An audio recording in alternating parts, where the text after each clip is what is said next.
Now, join your host Soraya on this week's edition of Where Did the Road Go?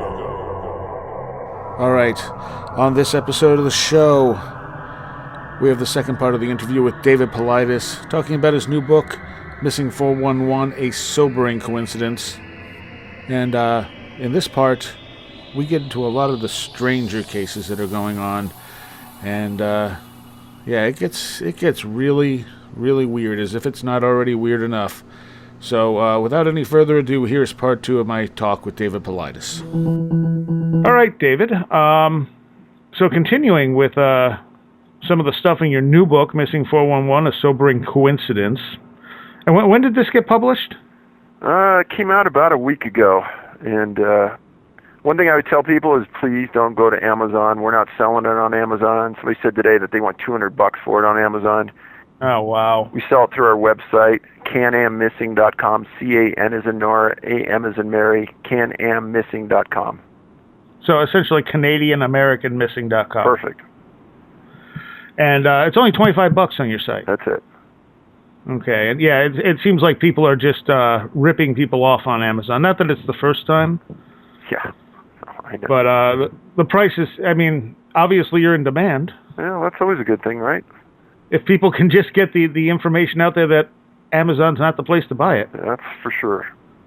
Now, you don't have these out as ebooks. No. There's 8 different forms of ebooks, and we just didn't want to go there. And it's hard enough just to get the books out. Oh, I'm sure. And these are not short books.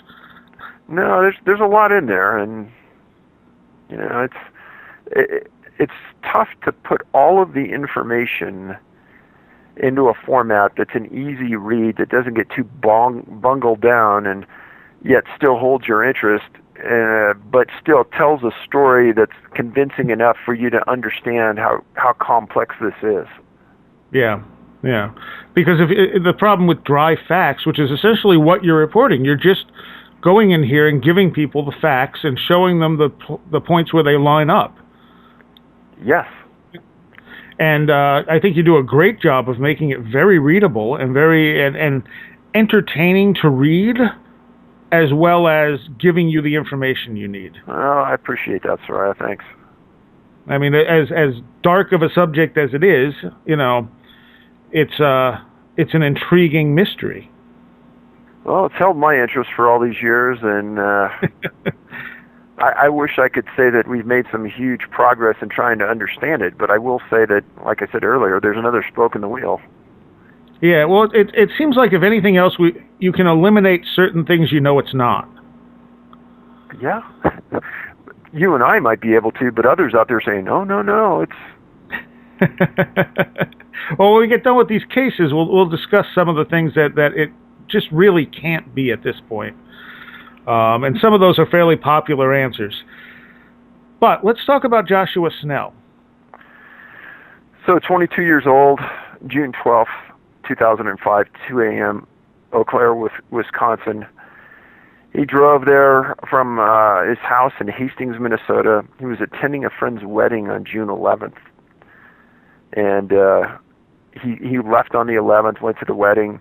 Later that night, early in the morning, he went to a bar downtown, 324 Water Street, and he drank for a while. And then he called a friend and said, hey, I'm going to stop by at 2 a.m. She said, great, come on by. And at 5 p.m. the following night, or later that same day, but that night, he was reported as a missing person. Now, he supposedly made a cell phone call early that morning saying he was in a brushy area, hiding and scared. And the firefighters heard about this, and they focused on the river area right away. And they hit it pretty hard, and they didn't find anything. But they did later, the following day, they found a shirt on a riverbank on the Chippewa River near Owens Park. Now, if you fast forward 3 more days, the search had eventually stopped because they didn't find anything. A couple was canoeing on that same river, and they found his body. And what's interesting about this is that nothing was ever released on the cause of his death or his blood alcohol level. But I go back to that Cullen Finnerty case where said he was being chased through the woods by a couple of big guys. Very similar to this. Why would he be scared, and why would he be hiding in a brushy area? Yeah, and that's exactly what it brought to mind, is that case in the last book. Yeah. You don't get a lot of people being chased in these accounts, but that's two who then died mysteriously, and it may be that we just don't hear from them when this is happening. Yeah, those phone messages are rare, but I think some of them are pretty revealing if you look at the totality of the different calls. Yeah. And we're going to get to some very odd cases here in this hour that may tell us a little more about who might be chasing them, I think. Well, maybe a little less about who might be chasing them. So a lot of these people end up disappearing from places like bars. And I think the case of Brian Schaefer is a really good one to show people that they're really just disappearing. So if there's one story in this book that's brought more tears to my eyes, it's this one. And I don't know exactly why, other than I have so much compassion for the dad on this one. And Brian Schaefer, 27 years old, again, stellar individual, brilliant man. April 1st, 2006, Columbus, Ohio. I've written before about the physicians that have vanished under unusual circumstances. Well, in this instance, the Schaefer family was devastated in a 29-month period around this date. And on March 6th, Brian was a brilliant second-year medical student at Ohio State. He had great grades. Everything in his life was perfect. He had a longtime girlfriend. He was described as loved by friends, everybody's buddy. Well, Brian had his dad named Randall and a mom named Renee and a brother named Derek, and they were all a really tight group. Well, in March 2006, Renee died of cancer. And the brother, the dad, and Brian just kind of rallied together as a real tight group. Well, when Renee died, this left Randall at home alone in Fairfield County, Ohio, while Brian was going to school. Well, on March 31st, 2006, Brian Schaefer and Randall met for dinner at a place called the East Side Steakhouse in Columbus, Ohio. And after dinner, hugged his dad, said, okay, we'll be in touch. And Brian set off to meet a friend at the Ugly Tuna Saloon in town. Pretty famous place.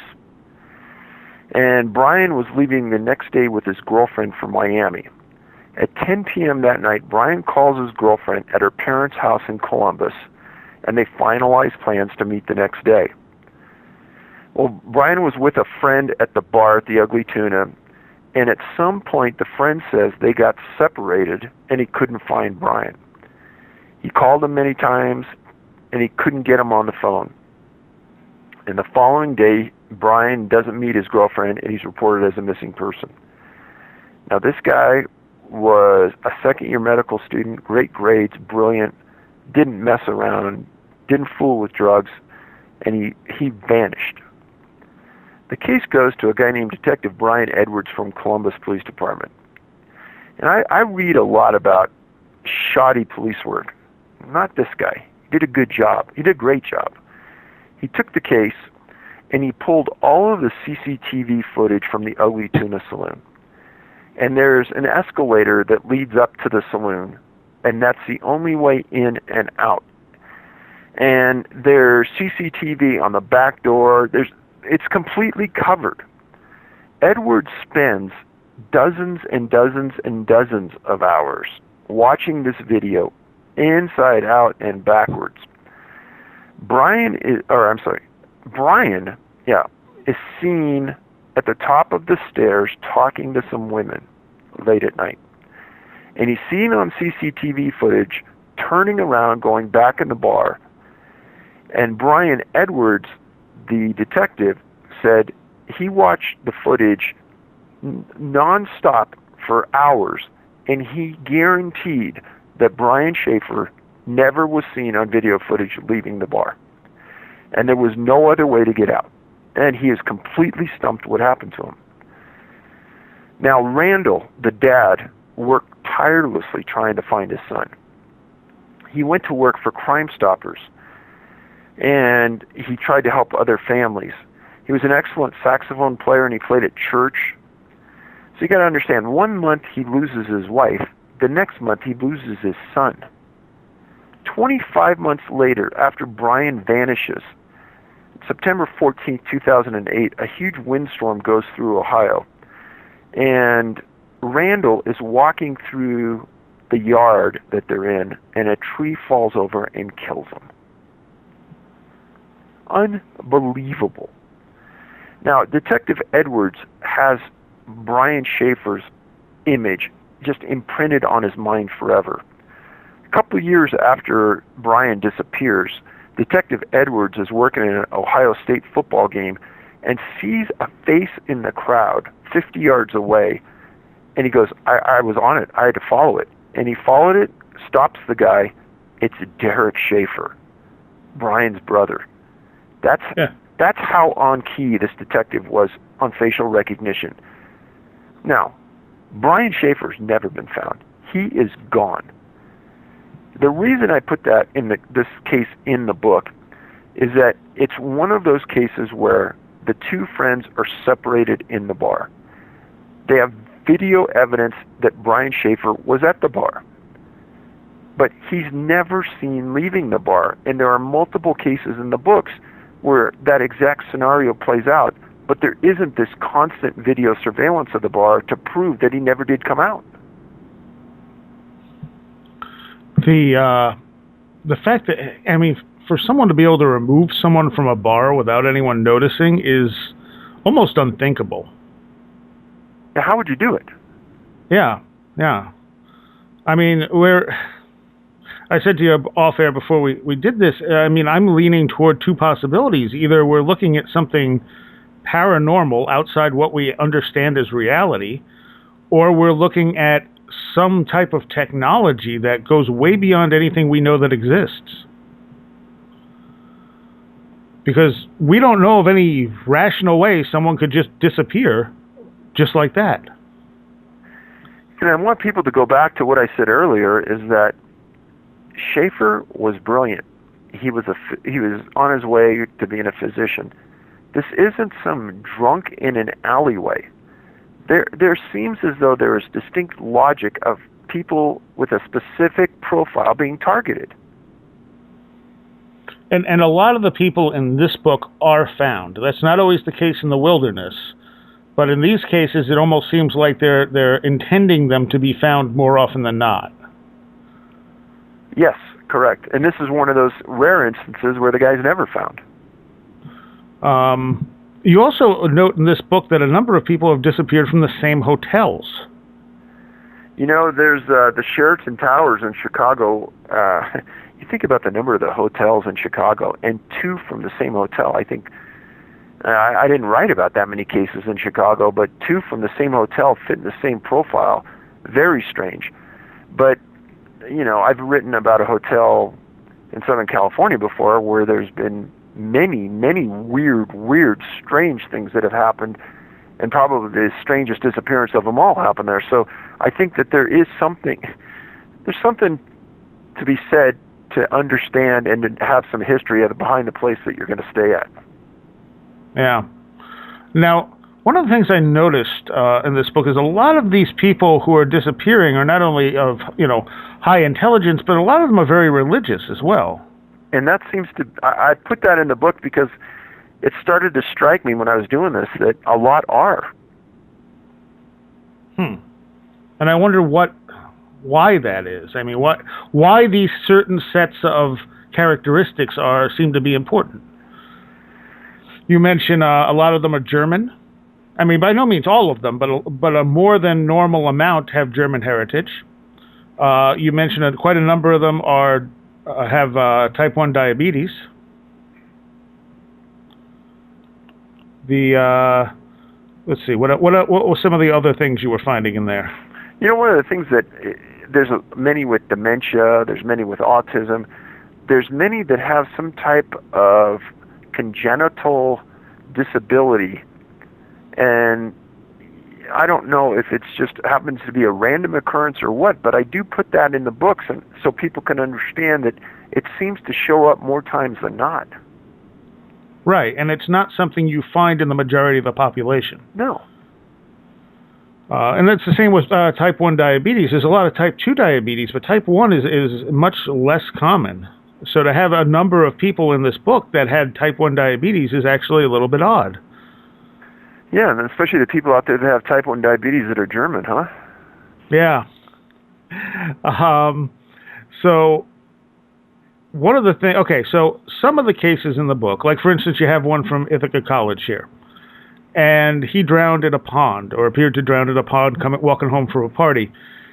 In that case, I mean, it does fit the criteria of what you're looking at, but it also isn't so odd that it couldn't have just maybe happened. And there's a few cases here and there where it seems like maybe they really did possibly just get drunk and fall in the river, because they were found fairly soon after they disappeared, and there's not any obstacles to where they're found necessarily. One of the things I was thinking, being diabetic myself, is that diabetes can sometimes cause odd behavior. But I don't think any of the cases where anyone was diabetic were that they were seen doing anything particularly unusual. Right. Exactly. And I think that when you think about the people that have this hereditary condition or a congenital condition, how would anybody know you have that condition? Yeah.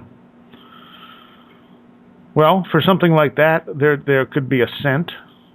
I do believe they train dogs to tell when some people's blood sugar rises.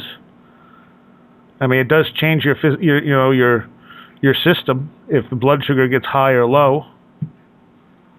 So maybe something's picking up on it. Yeah, plausible. Or maybe they've been watched for a very long time. Maybe I don't know. There's so many possibilities and so many ways to go with this. It just the patterns you're finding don't make sense to us looking at it from the direction we're looking at it. Correct. Have you ever found any GHB in anyone from the cases in the wilderness? So you got to understand something, that this isn't on the primary toxicological screening right. that medical examiners do. So that's number one. And number two, in the woods, I've written a lot about that the victims are found, if they're found alive, they're semi-conscious or unconscious. Yeah. And if you think about that, that fits that GHB symptomology. And they just wouldn't think to check for it. No. Exactly. Huh. All right. Well, let's get to one of the weirdest cases in this book. And that's Elisa or Eliza Lamb? I'll go with whatever you say. And she may be probably the most well-known case in this book because her video went viral on the internet a year or so ago. And if people go to YouTube and put in her first name Elisa and her last name is Lamb, Lam, you'll be able to watch it. January 31st, 2013, in Los Angeles is when it happened. And I'll first talk about the location. It's the Cecil Hotel, 640 South Main Street in L.A. Depending on where you read it, it opened in 1924 or 1927. It has 14 floors. There's 4 water tanks on a platform on the roof. The roof is restricted access. It's locked. You can't get up there, and it's alarmed. The hotel is an advertised location for business people, but most people would consider the area it's in as a skid row. Some history behind it is a guy named Richard Ramirez, who was known as the Night Stalker. He was convicted of 13 killings between 84 and 85. He lived on the 14th floor for $14 a night, and some people called his killings satanic. In 1991, an Austrian named Jack Untweger came to the U.S. and lived at the Cecil. He supposedly was a journalist covering crime in L.A., and he lived at the hotel for 5 weeks and killed 3 prostitutes in his room. In 1964, Goldie Osgood was staying in the hotel. She was stabbed, raped, and killed there. Oh, man. In the 50s to the 60s, the Cecil got notoriety as a location with the most suicides. In 54, a woman named Helen Gurney jumped and killed herself. In 62, Julie Moore jumped and killed herself. In 62, again, a woman named Pauline Otten jumped out the window, landed on a pedestrian. Both were killed. And what I say in the book at this point is I say, wouldn't you like to know the history of the location you're staying in? Yeah. Well, how about the history of the room you're staying in? Would you be comfortable staying in the room that Richard Ramirez killed 13 people in? You know, I would at least like to be aware of it. Man, you're brave, sir. I wouldn't want to stay there. Because that way, if something odd happened or I started feeling weird, I might be able to connect to why. Yeah, until you're flying out the window looking at concrete below. True. And then that says, did these activities in this place cause this place to get a bad vibe that caused these things, or is it the location all along? Cause and effect, who knows, right? Yeah. So Lisa Lamb, she was a psychology student from University of British Columbia. As by chance, UBC is a case I've written about 2 other students who disappeared under unusual circumstances. And she was on a holiday break. Her Chinese family owned a restaurant in a town called Burnaby, just outside of Vancouver. She rode Amtrak to LA. She got a room at the Cecil. Now, why she went to the Cecil, we'll never know. But while she was there, she went to San Diego Zoo. She saw Conan O'Brien's show. And we know this because of Facebook posts. Her friends stated she would never drink alcohol and would never smoke or use drugs. She called her parents daily and reported in just to keep in touch. And her parents knew something went wrong when she stopped calling. So her parents called Vancouver police to report her as a missing person, and Vancouver in turn called LAPD. And LAPD in turn went to the hotel and brought in search dogs to scour the hotel from the basement to the ceiling. And they brought dogs to the ceiling, up onto the roof, and no scent was picked up. Nothing suspicious was found. No locks were tampered with, nothing was broken, no alarms were malfunctioning, everything worked. Now on April 14th, LAPD released a CCTV footage of Elisa on the elevator in the hotel. She was wearing black shorts, a red sweatshirt, sandals. She enters the elevator, she presses the buttons, and backs herself into the corner. People say she looks frightened. Some say she's talking to somebody. She turns around and peeks out into the hallway. She goes in and out of that elevator a couple times. And eventually, the elevator won't move even though she's pressing buttons. And she exits, and she's never seen again alive. Now, fast forward to February 19th, 2013, and residents in the hotel are complaining about low water pressure. A maintenance man takes a ladder to the roof, turns off the alarm to the door, unlocks the door, and goes up onto the roof. And he's made his way up to 4 1,000-gallon tanks that are sitting on this platform about 4 or 5 feet up off the top of the hotel. Each tank is about 4 foot in diameter and 8 feet tall. There isn't a ladder to get to the top of the tank, so he had to bring a ladder to get to the top to open the latch to look inside. Now, he opens the secure latch on the tank, and inside he sees Elisa floating face up, naked. Obviously, something's really wrong. So he calls LAPD. They respond with their robbery homicide team, and they bring in their crime scene crew. They say that the tank is too small to remove the body, so they have to cut a hole in it to get her out. They find her sandals around her in the tank. There's no visible injuries to the body. On February 20th, CBC Canada, one of the big news agencies in Canada, has a scheduled interview with LAPD detectives about the case, and they cancel the interview at the 11th hour, and they won't talk. On February 22nd, the coroner's report comes out as inconclusive cause of death. 4 months later, the coroner comes out with a supplemental report stating it was accidental death by drowning. They never tested for GHB. They stated that her blood alcohol level was 0.02, but that was caused by decomposition in the body. That tends to put your blood alcohol level a little bit up. I requested and got a 27-page coroner's report from the LA coroners. I requested a copy of the LAPD report on the case. I was denied. LA said they wouldn't release their police report. The coroner's report listed that her clothing that was found in the tank was exactly the same that was seen in the elevator footage. They stated that it wasn't suicide and there was no foul play involved. What I write in the book is you gotta think logically here.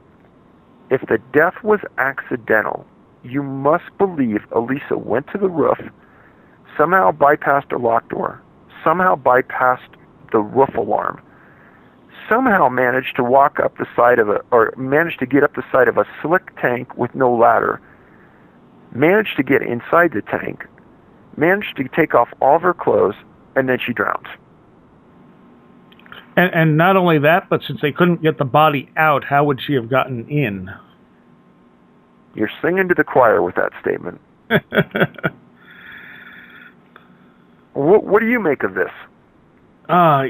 This one bothers me more than some of the other ones, and maybe it's just because I saw the video. But when I first looked at this case, I mean, it's not only puzzling, but you can really feel for her when she's sitting in that elevator, just kind of freaking out. And I think most people's first response is that she's on something.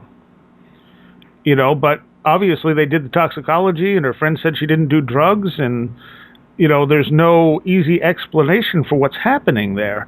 And there's also no good explanation for why the elevator isn't responding. Correct. Her behavior isn't just like she's hiding from somebody. It's like she's trying to figure out what's going on. Right. And then, of course, again, as you said, how did she get to the roof? How did she get inside there? I mean, why would she get inside there? It's so hard to wrap your brain around. It just literally does not make sense. The facts don't add up. If Elisa had made her way to that roof, and if she had somehow crawled up that platform and crawled up the side of that tank, her scent would have been all over that platform and all over that tank. Yeah. And there was none. Why, and I've in all my books I've talked about these, why would she be found in that tank naked? Yeah. And because there's no reason her clothes would have come off just by being in the tank. No. And it's not a place you go for a swim. No.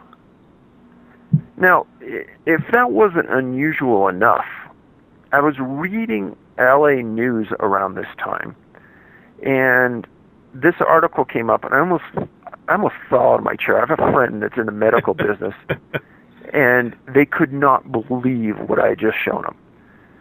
So Elisa's pulled from that water cistern on February 19th, 2013.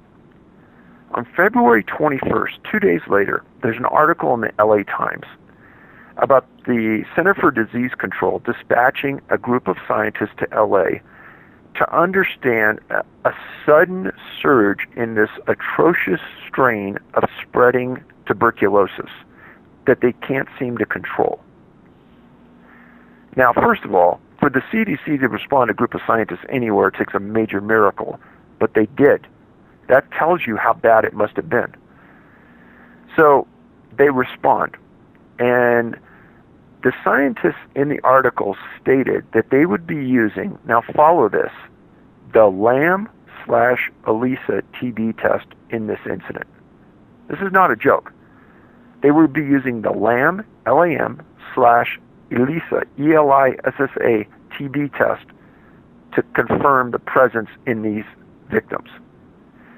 We go back and we did a history on this test, and it existed as long as 8 years ago before this incident happened.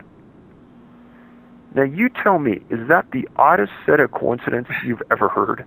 Yeah, that's another one. I mean, a coincidence is a coincidence, but that's just what are the chances that that's going to drop right at that same location 2 days after she was pulled from the tank?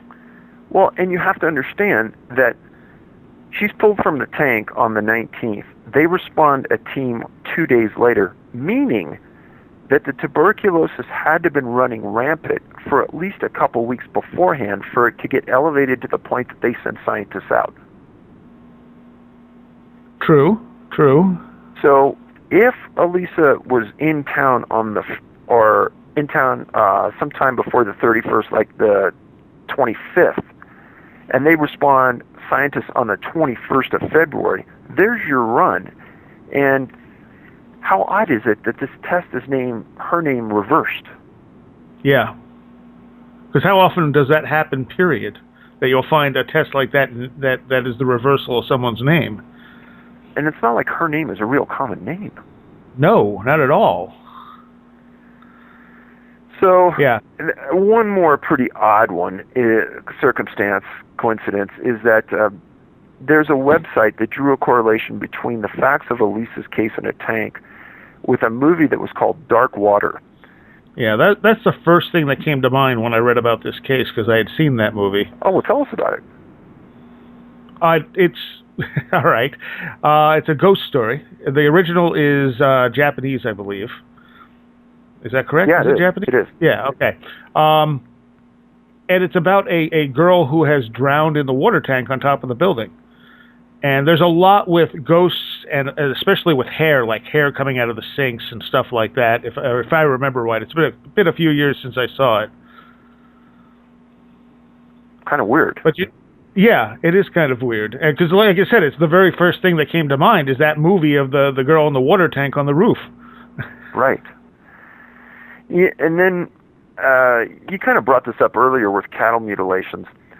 Yeah. You know, I think I'm a mile wide and an inch deep because I read a lot of peripheral things that probably have nothing to do with missing people, but I read them anyhow.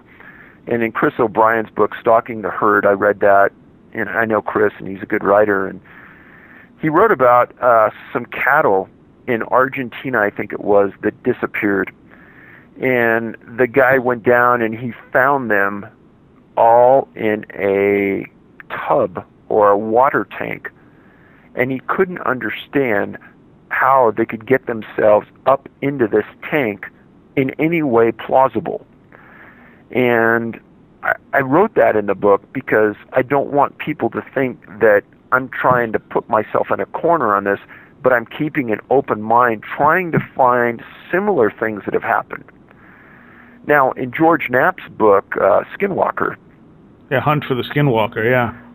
This family came home and found 3 of their steers inside of a camper stuffed so tight that they couldn't even move, and they had to cut the camper apart to get them out. Not only that, but I think it was locked. Probably. And so there's a couple of very, very strange incidents about how certain things got into a location, didn't make sense, almost seemed implausible and impossible. And I think you could almost say that about what's happened here to Elisa. Yes. Yeah, absolutely. But not only that, there are other connections to cattle mutilations as well, because many of the bodies that are mutilated seem to have been dropped from a height. So if you're right about them being suddenly just snatched up into the air, it would make sense. I mean, this is one of the theories of what's going on with cattle mutilations, because there's never any blood or any sign that anything's been done in the area that the cattle are found, and they seem to have just been dropped back into place. Well, and I will say something factual here, and I say it in the book, is that one of the most unusual things I found in the coroner's report, and you won't probably hear about it anywhere, is that the coroner stated that they didn't do toxicology on the blood because there wasn't enough blood in the system to get toxicology results. And that was with Elisa? Right. Yeah. And that's, again, very common with cattle mutilations because they do seem to be drained of blood, with no blood on the site, nothing under the body or anything. Right. So there are connections, even though these people aren't being mutilated. Also, if people are taking cattle and mutilating them, whatever they're really doing with them, they don't have to bring them back. Just like these people could just disappear forever, why are they being put back for us to find? Yeah, well, why aren't the cattle put in the in the middle of nowhere? Why are they put right back in the same location where they came from? Yeah, exactly. They're it's almost like these whatever's doing it wants us to find it. Right. And there are some isolated cases here and there of supposed human mutilations, but I don't know if any of those have ever been, like really solidly researched. Yeah, I haven't seen anything along those lines that I would, put my heart and soul into. Yeah. So it's different in that respect. There is no mutilation going on. The bodies, in fact, almost seem too good for being dead. Right. Versus the mutilations where something has obviously done a lot of damage to the body, and we can tell why the cattle died. We just don't know how. Yeah, I wish I understood what happened to Lisa, or I wish I could talk to a detective and understand their theory about what happened. But to say it was an accident, you must believe that she went up there and purposely went into that tank. Well, I wonder, too, if it's just that they're in such a situation where they realize this doesn't make any sense. What are we supposed to tell people? And that's why they don't want to give an interview. Yeah. Have you tried talking to any of these people? Well, first of all, I don't even know who the homicide team... You work in teams on homicide. I don't know which homicide team did it, but I reached out to L.A. twice through their press information officers trying to get a copy of the report, and they said, nope, we're never going to release it. Huh. I was shocked just to get the coroner's report. So you're running into the same type of blocks as you do in national parks, but from a different angle. Correct. And in this case, though, it may be less organized than the national parks. It almost seems like the national parks just have a thing about not giving out this information, whereas these police offices may just not want people to realize there's something, like less organized level of not wanting people to realize that they don't have the answers to these things. Right. It's easier if people can just believe a suicide or a drowning is easier than saying we have no idea where this person was for 5 days. Well, police officers are notorious for not wanting to be questioned about their judgment and not wanting anyone to take a second look at what they've done. So if there's any question about what happened with something, they're better off not releasing anything than allowing somebody to take that second look. Now, you talked about a town meeting or something where the parents and some of the people were really upset that the police weren't looking into this more. Well, and this is a very brave reporter wrote an article about a town, I think it was in Wisconsin, that had a whole series of these disappearances, and the town was not buying into the rhetoric of the police saying, this is just a bunch of drunk college people stumbling into the water. Don't worry, we'll get it under control, everything's fine. So the police chief goes in front of a gymnasium filled with people, and he essentially got yelled out of the room. And what's amazing to me is that the reporter was willing to write that up. Because when you're a reporter in a small town, most of the news comes out of the police, and you're looking for them for statements, opinions, and conclusions, etc. And he essentially wrote the truth, which was, I applaud him for doing it. Yeah. But the town didn't buy into what was happening. They still think something unusual was going on. And that tells you something, too. People aren't stupid. They're not blind to this. The facts aren't lining up. Right. So let's look at another odd one, another one of the few females in this book, Caitlin Lowder. September 27, 2014 at 4:30, West Valley City, Utah, the only case in this area of the United States. She was born January 2nd in 84 in American Fork, Utah. She was known as a giving heart and always helping others. She had a BA degree in social work from Utah State. She had a small pug dog named Phyllis.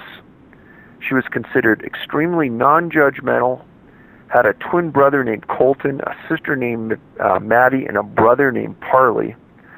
On 9/26/14, she was at her apartment in West Valley City, and at 9 p.m. she calls 911 complaining of a loud party in her complex where there were weapons seen. West Valley Police responds, and what they find is a wedding reception with no issues whatsoever, nobody with a gun, no problem. She makes a second call that night, hangs up to 911. A third call, she seemed confused. She had trouble remembering her address. The next morning at 8 a.m., she makes a call to the police department, and her quote was, "They're stealing from my house." She yells, "Get the out of my house." And her roommate steps up and says, "Kaylin, there's nobody here. Relax." No, they're here. They're taking stuff. There's a hang-up. On September 27th at about noon, closed-circuit television at the complex sees her outside walking her dog. And she appears to be talking to an invisible person. Her parents claim she's talking to the dog. Now, at 4:30 that day, she leaves her apartment in bare feet. No dog, no wallet or key is observed. But she's walking into the rain as it's falling. And that's the last time she's seen alive. Now, our friend reports her as a missing person later on. And they start to search the creeks, rivers, and streams and housing and everything in that area. There's a small creek that runs through the apartment complex to the Jordan River, and that was searched multiple times. It was stated by searchers that they didn't think the water in the creek had the ability to carry a body anywhere, but they searched it anyhow multiple times. Okay, so this was all happening around late September 2014. December 1st, 2014, her body is found in the West Valley city limits by workers examining a drainage pipe in the Jordan River. Her body is found almost entirely underwater in the middle of the river. Police say they are unknown why the body wasn't found originally, because it had all been searched thoroughly. And again, they reiterate the creek near the apartment was too small to carry the body away. The coroner says that the cause of death was undetermined. Now, how common is it for a coroner to say that they don't know how someone died? Well, in these cases, it's extremely common. It's almost one of those profile points at this level. But overall, no, it's not very common. Yeah, and that's what I thought. I mean, it's usually not that hard to determine a cause of death. Well, bullet hole in the head, those are easy. Right. You know, overdose of drugs, those are easy.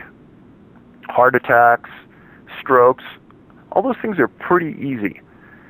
So, and drowning, there's certain elements that they look for, but drowning isn't the cause of death in these people. Huh. And this is another case with Caitlin here where she seems to be interacting with something that we can't see. Just like Elisa in the elevator, where she seems to be interacting with something, possibly even talking to something that when there's nothing on the camera. Right.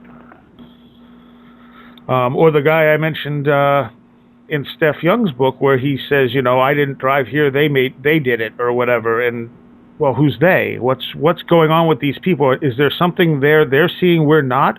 Or is their brain being affected in such a way that they're hallucinating? And I think with Caitlin, you know, she's obviously seeing things that aren't there, the gunshots or the weapons that she reported earlier, and, you know, the other police reports that made absolutely no sense. You know, years ago when I was a policeman, there was a psychiatrist that worked at the medical center that was the general hospital for the county. And this person everybody admired him. He was just a genius guy. And every once in a while, we'd have to bring in somebody that was quote-unquote psychotic and a danger to themselves and others, and we'd turn him over, and I would talk to the guy every once in a while. And so one time we each had some time, so I was sitting there talking to him, and he goes, you know, Dave, because every once in a while you just got to think, these people when they say they hear something, maybe they really are hearing something that we just can't hear. Yeah. Yeah, they're tuned in possibly to something that we're not. Yeah. All right, so now let's look at a couple of cases here where the person actually survived. Very strange. First one, Stephen Kubachi. This happened on February 1978 in Holland, Michigan. He was a student at Hope College in Michigan, which was organized by the Reformed Church of America. It's 30 miles north of South Haven, 76 miles south of Ludington and Baldwin, that cluster area that I talked about earlier. Right. On February 78, Stephen's attending Hope and was in a degree program for German. Coincidence. Right. And on February 19th, he tells his roommates that he's going to go cross-country skiing. And he heads out, and he's going to go to Lake Michigan right near Saugatuck. And when he didn't return that day, his roommates file a missing person report, and Michigan State Police takes over the investigation. They call the Coast Guard. They send out some planes, some boats, tracking dogs, helicopters, foot patrols. And state police found his skis and his poles and his footprints on the bank of a beach on the lake. His footsteps led 200 yards out onto the ice of Lake Michigan and disappeared. It's in the articles. It's right there. And another article said that they found his backpack in the same area. And police believe that he had drowned, fallen through the ice, and he was dead. And that's the way the case ended. And that I think is a reasonable assumption. Well, if you see a one-way set of tracks going out, what else are you going to think? Exactly. Now, fast forward 15 months to May 5th, 1979.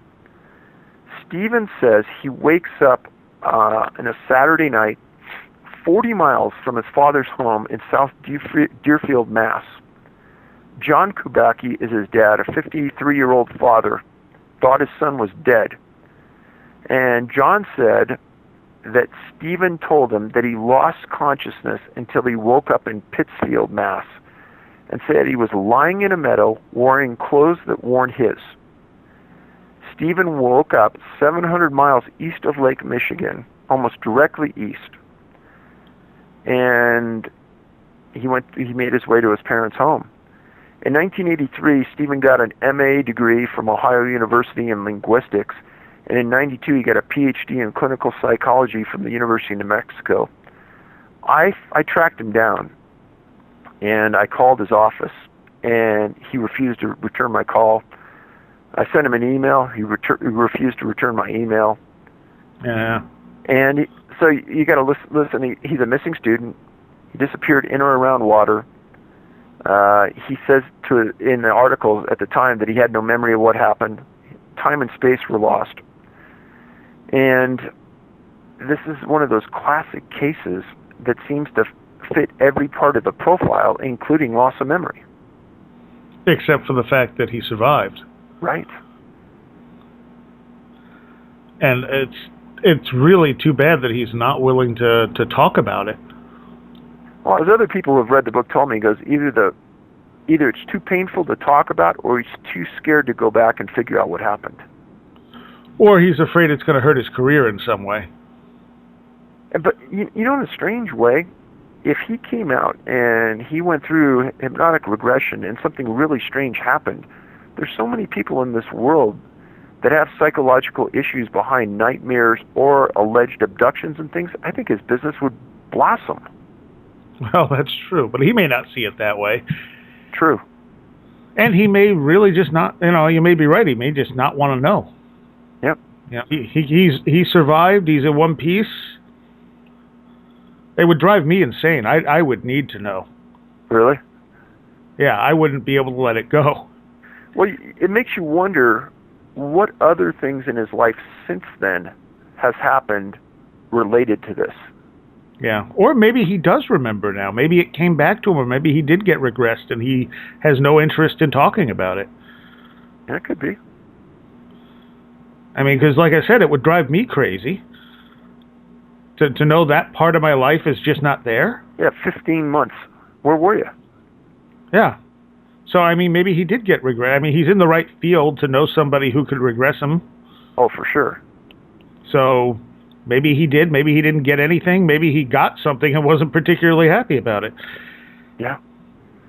I mean, that would definitely, make him not respond to you. Well, the last one where the person lived is probably one of the most on-key ones in the book, but his name was Cullen Fortney, January 8th, 2006, 2 a.m., 21 years old, La Crosse, Wisconsin. What's amazing to me is I wrote in my previous book about a guy named Cullen Finnerty, an NFL quarterback, and this guy's name is Cullen Fortney. What would be the odds? Did somebody make a mistake and take the wrong guy one time? Maybe. So January 8th, 2006, Cullen was a student at University of Wisconsin, and he was on a holiday break staying with his parents 17 miles east of the Minnesota border in Viroqua on the Mississippi River. On January 7th, he left his parents' home and drove with a friend to La Crosse, and he was staying with a friend that night. So La Crosse has 30 drinking establishments in an 8-block area. There's a place called the Last Stop Bar, John's Bar at 109 3rd Street, La Crosse. And the bar is 1,000 feet from the Mississippi River. Sometime between 1:30 and 2 a.m., his friends tried calling Cullen, and he wouldn't answer, and they couldn't find him in the bar. He was lost. Now, Cullen says the last thing he remembers is being in the bar dancing with a girl. The next thing he remembers is floating down the Mississippi River with ice around him. He pulls himself to shore. He lost his hat, his shoes, and $20 in cash. And he lies on the bank and he hears traffic, and he slowly pulls himself up onto the traffic and looks down the street, and what does he see but Gunderson Lutheran Medical Center, and he drags himself into the medical center at 7 a.m. Now, the water temperature was 32 degrees. The fact of this is, he could not have been in that water no more than 10 minutes. It's impossible because he wouldn't live. Probably only 5 minutes. Statistics say that if you're in the water 15 minutes, you're going to die. Now, if he would have stayed on that bank any longer than a couple minutes, hypothermia would have set in, he would have died. So at 8 a.m., La Crosse Police Department respond to the medical center, and they take his blood alcohol level, and it's 0.04%. That's like 2 beers. Backtracking 6 hours, which was the time he was gone, it would have put his blood alcohol level at 2 a.m. at 0.16. Pretty well sauced up. Mm-hmm. The distance from the bar to where he exited the river was 1.5 miles. They asked him repeatedly what happened, and he said, I have no memory of what happened between I was dancing at the bar and I ended up in the river. The fact is, he had to have been placed in the water at about 6:45. So that leaves 4 hours and 45 minutes unaccounted for.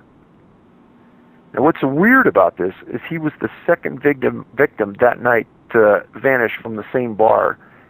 The second victim woke up in the lobby of the hospital. Both of them had no toxicological screening done for GHB. And the newspapers reported that Cullen had fell in the river, which is blatantly not true, because he couldn't have. He would have been dead. And everyone says that has looked into this like I have, he had to have been held, released in the water to die. And I want everyone to think about the number of colleges and universities in North America, including Canada, that have a large body of water near it, a river running nearby it, and why don't these incidents, if they just happen to be drunken college kids, why don't they happen equally across the U.S. at all of these locations that have these water nearby? They don't. It's specific locations. And there, again, is this clustering effect of these disappearances, just like in the other books. Were you able to get a hold of Cullen? I didn't even try, honestly, because Gannon and Gilbertson, they went and debriefed him, and that's where he said, hey, I don't remember anything. He made those statements to them. Okay. All right. And he never went through any kind of regression to see if there was anything he could remember. No. And we don't know, of course, if there was any drugs in the system. No. But, you know, I mean, if someone gets essentially roofied at a bar, you know it's not something that goes unnoticed most of the time, especially if it's a bigger guy. Well, and he's at the bar with friends. If he would have been carried out, witnesses would have seen it. Exactly. That's exactly what I mean. And from what I understand, it can take someone down pretty quickly, but it's going to make a bit of a scene. Oh, for sure. Especially if he's dancing at the time. That's right. And then you still have the question of how did they dump him in the middle of the river? In all of these incidents, you got to remember, nobody has ever seen leaving the bar, getting drug out of a bar, carried out of a bar, and nobody's ever seen dumped in a river, or they've never seen fall in or jump in the river. And you talk about at one point a camera that shows a guy on the edge of a river, and when it pans back, he's gone, but no one ever sees him jump in. No. There always seems to be that if there's a camera nearby, the point you need to be seen, they're never seen. It seems so orchestrated. Yes. I mean, that's the best word I have. It seems orchestrated. Someone is pulling these strings to essentially be invisible in all of this. Correct. But instead of getting, you know, something we understand, we're getting something like Cthulhu. You know, when we try to look at the shape here. Let's talk a little bit about some of the things it really can't be at this point. And I think the biggest one people were married to from the beginning was Bigfoot. Now, unless there's people working with Bigfoot, I don't think Bigfoot is going into a bar and somehow kidnapping somebody. And carrying them down the street and dumping them off a bridge into a river, I would say that's pretty well certain this is not happening. And drugging them. I don't think they're getting drugged, no. By Bigfoot. And the drugging one is kind of an important factor. If all these people are getting this drug, either something is really setting it off in their system, that it's producing an abnormal amount, or somebody is flat out drugging them. I don't see how there's any other cause and effect. You have to follow the logic and you have to follow the evidence. The second one a lot of people like to latch onto is the idea of a serial killer. And with these clusters and their age, there's no way a single person could be doing all of this by any stretch of the imagination. No, and you look at the amount of time this has been going on, the number of countries involved, the number of locations involved, the dates don't make sense. There's no way a human could be 100% effective at eluding and not being seen, either dragging, carrying, or dumping the person. Right. Now, you could almost say, well, maybe there's some kind of organized group, but that still doesn't explain how they're getting them out of bars, how they've never been, as you said, never been caught in any way. No one's ever seen it happen. So, I mean, for any kind of organized group, someone's going to slip up sooner or later. Someone's going to talk, someone's going to slip up. But the best thing, and people have to remember this, is what is the motive? And how can they get away with killing people, and our forensic people can't figure out how? Yeah, and I mean, there's also a lot of people speculating that it's some kind of ritual murder situations, but again, how are they killing them? Correct. Are they smarter? Are they smarter than all of our scientists and medical examiners? Now, this is why I say if it is something like that, if it is a human agency doing this, it has to be somebody with access to much more advanced technology than what we know of. Because they're able to just snatch a person. And they're able to kill them without any sign of why they died, and they're able to put them back without anyone ever seeing them. It would take a century beyond the technology we have now to do something like that. Yeah, exactly. I mean, it's not impossible, but again, that's just random speculation because I don't know what else could do it in a human agency. No. Now, the guys who wrote on the Smiley face murders, they believed it was a group of serial killers, right? Right. But how were they explaining these people's disappearances? So you got to understand that they were looking at a handful of cases. Okay. And they were looking at, at the end, they were looking at many more locations, but they weren't looking at this at the level I was able to dig. And they didn't also have the ability to look at the research for the previous 5 years and say, wow, there is a relationship here. They were only looking at water. And I don't think that they understood the specific profile points that I brought into it. And there are a lot of interconnections here, although they're not immediately obvious, between the national park disappearances and these disappearances. Because a lot of the national parks ones were also around water, but people weren't always found in the water. No, a lot of them were found in dry creek beds, next to rivers, next to streams, boulder fields, things like that. Yeah. And again, the boulder fields have a lot of connections with folklore. Oh, for sure. What do you think? Okay, so when you're not seeing some of the main points from the wilderness disappearances in these disappearances, do you think it's just because the situation is different, or maybe some of those points weren't really there? Well, I do think that you have to keep an open mind, and it's almost like a moving target, because if these incidents all involve the same group doing it, then that plausible deniability factor, they don't want anyone to recognize what's going on.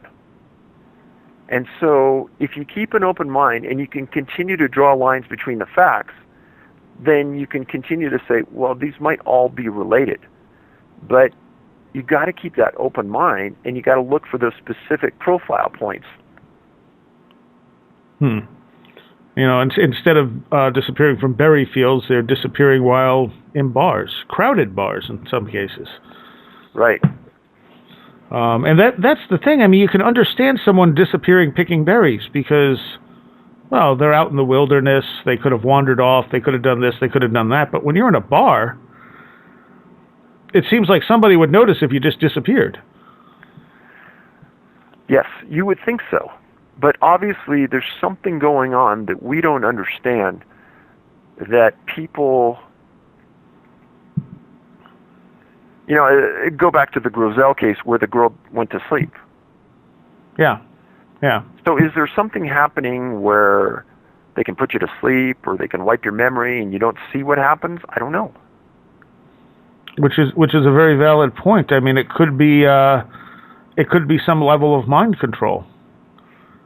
And if whatever this is can affect someone's perceptions, we don't know how much of the, all we have are the after effects really to go by. Anything else could be altered. Right. You've actually made this more mind-boggling with this book. Like, it was bad enough in the wilderness stuff, but when you connect these to it, it just, I don't know, it hurts your brain to try and wrap it around it, because there's just no easy answers here. I was really hoping, Sarah, that we would have this program and you would be able to solve this for me. Yeah, I wish. Because it's on my mind a lot. Like, I'm always trying to look at it from different perspectives and see maybe, what are we missing here that might make this make more sense? Yeah. And I'm sure you're doing the same. Oh, it drives me nuts. Yeah. It drives me nuts when you put this book together and within days after it comes out, people just start sending you cases that you know are right on target and are recent, and it's happening right now.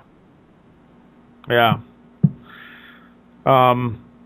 what are you doing? Are you continuing to research these cases or just cases in general and see where it leads you?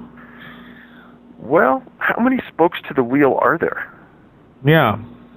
What am I mean, when I first started this research, there were the people out there that said, oh, you know what's doing this. You know what's happening. Within the last month, somebody on Facebook said, you know, you're not being right to the victims and the families. You need to say right now what's doing this. I'm thinking, I'm not a magician. Yeah, don't you wish you could? Oh, yeah. And then other people said, oh, you're just writing these books to make money, and you could solve this overnight by just telling us what's doing this. I'm thinking, oh, my gosh. Well, if you could tell us what's doing it, it would solve it overnight. Yeah. And I'd probably be a hero in a lot of people's eyes if I could, but I'm not that smart right now. I don't know if it has anything to do with not being smart enough. Like I said, it almost feels like we're only seeing part of the picture. Yep. You know, what are some of the other explanations that people have thrown out there that simply don't work? So I don't know if they work or they don't work, but the other one I get a lot is reptoids. Ah, yes.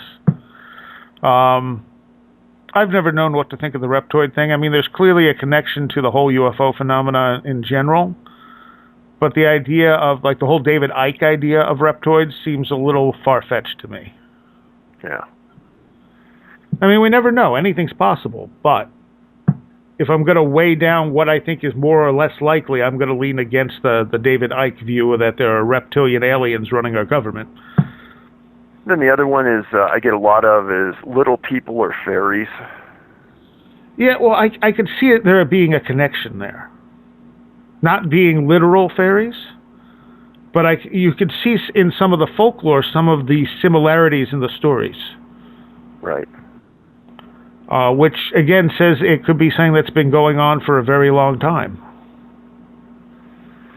And again, I suppose if I could get a room full of experts on fairies and reptoids and aliens, and we could have a roundhouse discussion, but is there really an expert out there in those fields?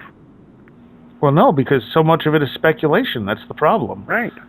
I mean, you can have an expert on folklore. Sure. And you have tons of people who are experts on the UFO phenomena who all may hold completely different viewpoints. Right. Right. Because we don't know. This is the problem with any of this stuff is we don't really know. We can put together theories. We can even support those theories to some degree, but we don't have the absolute proof. We can't prove Bigfoot exists. We can't prove that UFOs are extraterrestrial or extra-dimensional or any of this stuff. I mean, it seems to exist in sort of a halfway state between subjective and objective evidence. Yeah. And this may be connected to that somehow, but we don't understand it, so we can't solve it that way. Yeah, that's true. So, are there any theories that stand out to you that seem like they might lead somewhere eventually? You know, it goes back so far in time that it shows that we've had many revs of technology development in the last 80 years. So if they were successful, or whoever was successful 80 years ago at doing this, it doesn't seem like it could be anything related to us as people in the United States that's doing it. And maybe it's something observing us. Yeah. Picking these people up to test something, who knows what. Yeah. You know, I've got a good headache going, so you're doing well. All right. Well, again, where can people pick up the new book? CanAmMissing.com, C-A-N as in Nora, A-M as in Mary, missing.com. All right, and it's called A Sobering Coincidence. It is not available on Amazon.